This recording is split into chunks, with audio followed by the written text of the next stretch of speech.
Hello everyone, how are you all? I hope you are pretty good. Guys, my name is K.S. Chauhan and I have been teaching spoken English for more than 9 years. In the span of 9 years, I have met so many people who commit same mistake again and again. And there are some certain mistakes lots of people commit in day-to-day conversation. So today in this video, I'm talking about those common errors people commit in day-to-day conversation. So let's get started. First mistake जिसकी मैं बात करने वाला हूँ वो है give exams. Guys, आपने कई बार देखा होगा कि जब मैं हिंदी में ऐसा बोलता हूँ कि कल मैं एग्ज़ाम देने जा रहा हूँ तो मैं इंग्लिश में बोलता हूँ I am going to give my exams tomorrow. तो क्या ये सेंटेंस सही है? No, not at all. This is grammatically wrong. क्योंकि जब भी हम एग्ज़ाम देने जाते हैं, एग्ज़ाम सेंटर में हम बैठते हैं तो इन्विजिलेटर आते हैं, वो हमें एक पीस ऑफ पेपर देते हैं जिसे हम एग्ज़ाम पेपर बोलते हैं। तो वो हम लेते हैं, जिसे हम लेके घर आ जाते हैं। तो इसीलिए जब भी आप एग्ज़ाम की बात करते हैं, किसी टेस्ट की बात करते हैं, तो हमें बोलना होगा टेक एग्ज़ाम्स या टेक एग्ज़ाम। एग्ज़ाम्पल के लिए अगर आप ये बोलने वाले हैं कि कल मैं एग्ज़ाम देने जाऊँगा तो आप इंग्लिश में बोलेंगे I will go to take my exams tomorrow. Got it और not? Okay, so let's go ahead. Next error I'm going to talk about is I am agree. कई लोगों को मैंने देखा है ये कहते हुए I'm agree with you, जो कि grammatically wrong है again। तो सही क्या होगा? I agree होगा। agree जो है यहाँ पे एक verb की तरह यूज़ होता है। agree का मतलब होता है किसी से सहमत होना। अब क्योंकि हम प्रेजेंट की बात कर रहे हैं, एक फैक्ट की बात कर रहे हैं, तो हमें बोलना होगा I agree with you। अगर हम तीसरे एरर की बात करें, तीसरा एरर बहुत ज़्यादा लोग करते हैं जिसमें फॉर्मेट होता है हमारा वन ऑफ, उसके बाद हमें एक प्लूरल फॉर्म यूज़ करनी होती है। जैसे मेरे एक दोस्त ने मुझे बताया, तो मैं इंग्लिश में कहूँगा one of my friends told me. लेकिन ज़्यादातर लोग क्या करते हैं, वन ऑफ माई के साथ सिंगुलर फॉर्म यूज़ करते हैं नाउन की। जैसे बोलेंगे one of my friend told me, one of my relative came at my home yesterday, which is grammatically incorrect.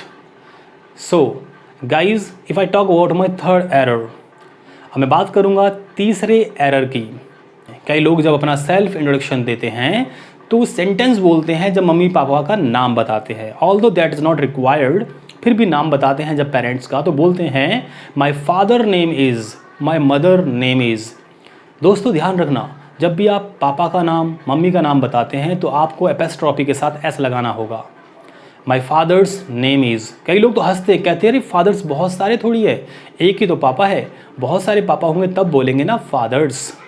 दोस्तों ये दोनों फादर्स अलग होते हैं। जब आप फादर के साथ केवल एस लगाते हैं तो वो एक प्लूरल फॉर्म बनता है, लेकिन जब आप फादर के बाद के एपेस्ट्रॉफी लगाते हैं, ऊपर वाला कॉमा लगाते हैं और एस लगाते हैं, तो ये बन जाता है एक पोजेशन।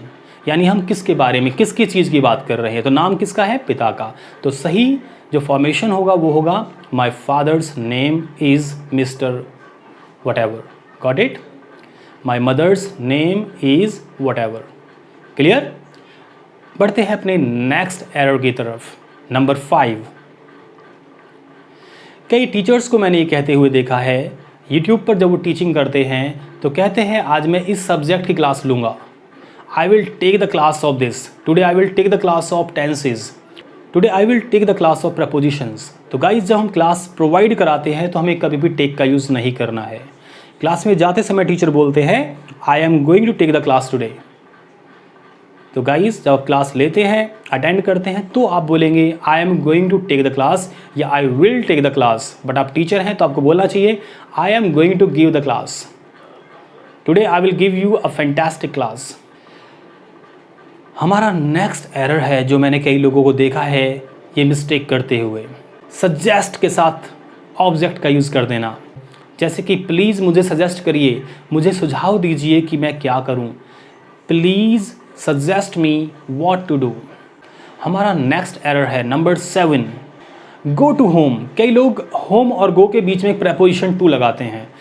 कई लोग बोलते हैं I went to home yesterday, I went to home last week.